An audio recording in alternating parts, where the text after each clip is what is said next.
Give me your Mount Rushmore fighters. Demetrius Johnson. Okay. George St. Pierre. Okay. Khabib. Khabib was undefeated. Nobody beat him. Fourth, God, that's where it gets tough. I would never put myself up there. Right. But I'm like right in that 4 to 7 range of. I thought you might put Anderson. Anderson had the steroids. Yeah. Right? I can't put Anderson. Like, I would like to put Anderson. If I'm saying all those guys included, then obviously John and Anderson are on that Mount Rushmore. But I don't do that. I refused it. It's not in fighting.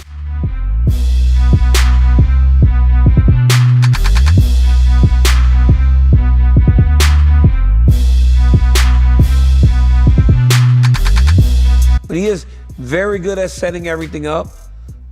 That's why he didn't have to cheat. He did not have to cheat. That's where my biggest issue is. Like, you don't need to cheat. You got all that. Keep that, use what you have. And he gonna always get mad at me. He gonna be on me now if it is. Oh, I live. The other day he said he lived rent-free in my house, in my brain or something like that. I'm like, man, shut up. I don't care about you.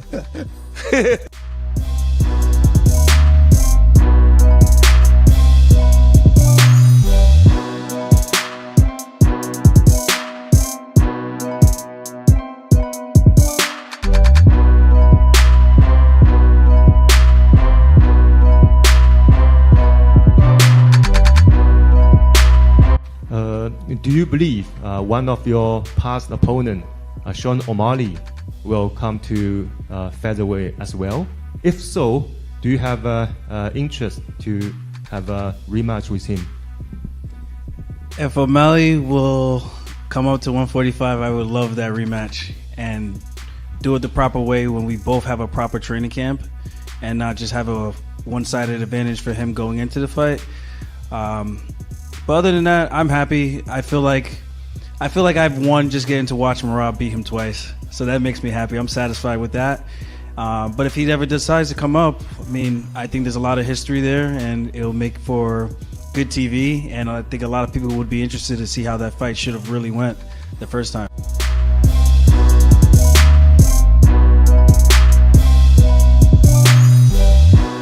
Look at that cardio, boys. Unbelievable. Cardio was sick.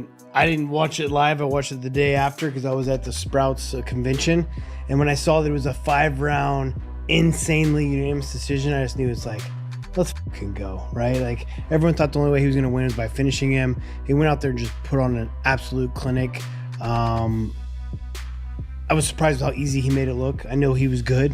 I thought it was going to be a lot harder of a challenge. I mean, I'm a DDP fan as well, too, like his pressure and the way he fights, right? But Chimaev looked like very low level, like he'd never wrestled a day in his life before. It was crazy. He took him down and crucified him in under 50 seconds. You know what I mean? Like under 50 seconds, he got taken out and crucified and like held him there for so long. Insane to me.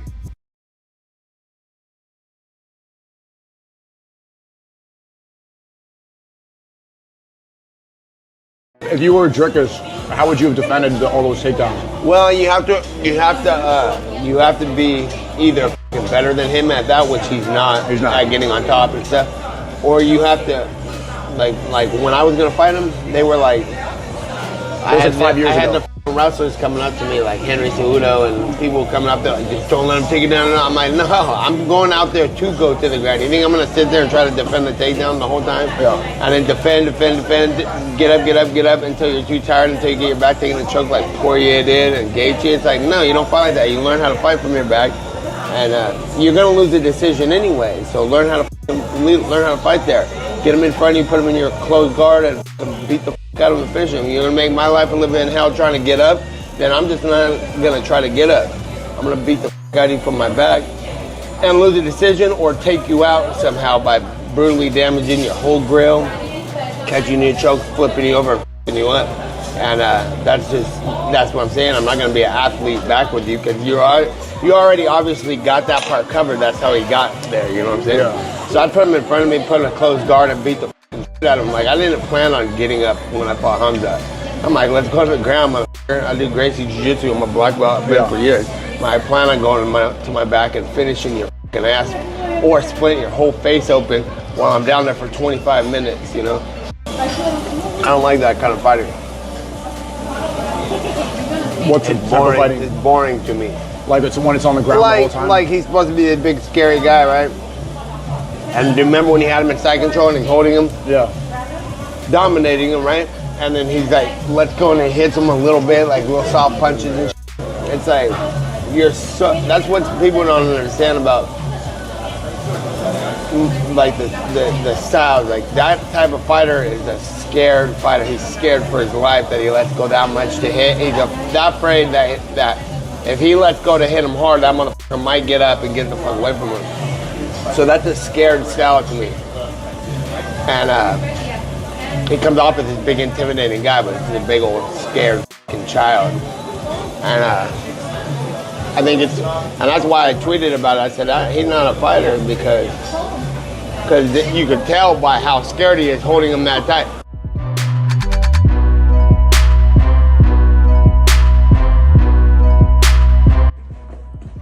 What's up, guys? Just got a package delivered from Blessed Max Holloway, the man himself. And it's actually my retirement fight, the gloves he beat me up with. We're gonna be auctioning these off for the Good Fight Foundation. And whatever we raise, we'd love to do something back in Hawaii. You guys have a great champion, a great person. Max, you're the man. Appreciate you.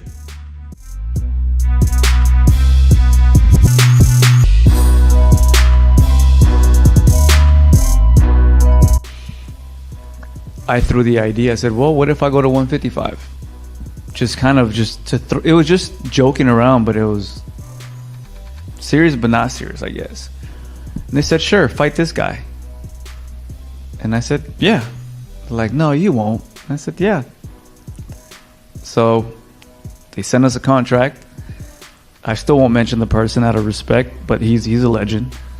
And he said yes. So we started moving up. And then he said no, and then he said yes, and then he said no, and then we took the fight with Diego Lopez, and then after that, things opened up in the featherweight division.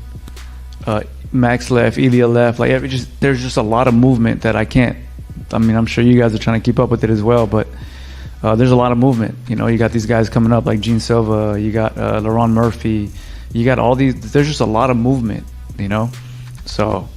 That created more opportunities for me to fight, and that's as long as there's fights and I can kind of fight at least 2 times, 3 times a year, then that'll be great.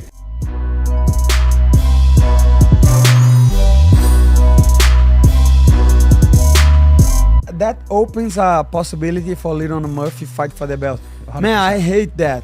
You don't like the fight? No. Yeah. Calvo Silva should fight him for the belt. I think, bro, if you make Laron Murphy versus Volk, the UFC wants to keep milking Volk. Let Volk beat Laron Murphy. He's going to beat him. I don't think he will beat I think he will, but you know why? Because Volk's not too aggressive on the feet where he's going to put himself in danger. Volk's not going to get countered the way that Aaron Pico just did. So Volk's going to take down Laron Murphy, ground and pound, and then he's not going to get caught.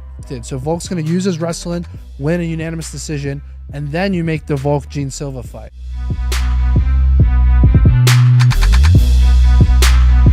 The guys in MMA going to fight, going to box For the money. for the money. They do it for the money. Look, man. Can you blame them though? No. There's only a select few people that make the big money in the UFC. Correct. It's the God honest truth. I Yeah. mean, champions make money.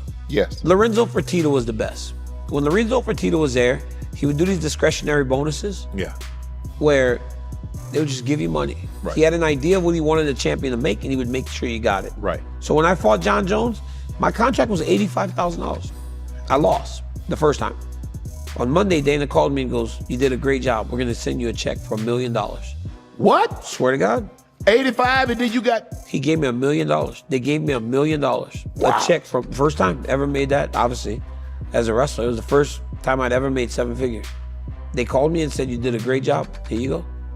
Then I fought again a few months later, and I had got a new contract. Right. And it might have been 300,000. And then we sold a few 100,000 pay-per-views, and they called me and said, hey, we're gonna give you X amount of dollars to get you back to $1 million.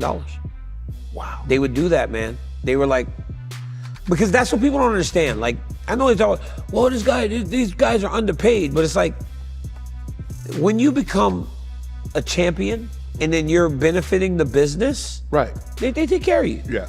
But even the lowest boxers make are so low, bro. Yeah. Like the that lower makes levels, it makes it seem like everybody making Floyd Mayweather no, money. They not. And they're not. They are not all making They're that not, money, bro. no. They're making $1,000. Right. I mean, they make good look. They like you said. But the good guys will make good money. Yeah. What does a guy make that? So Tank and all them dudes are getting paid right now. They're in the millions. Yeah. But they're the equivalent of the Ilya Taporias. Right. And the Israel Adesanyas. Yes. They're those guys. Right. But as you go down the card and you go down the pay scale, yeah, I bet it's all pretty equivalent or very equal. Mm-hmm. So, yeah, people talk like all boxers make money. They don't.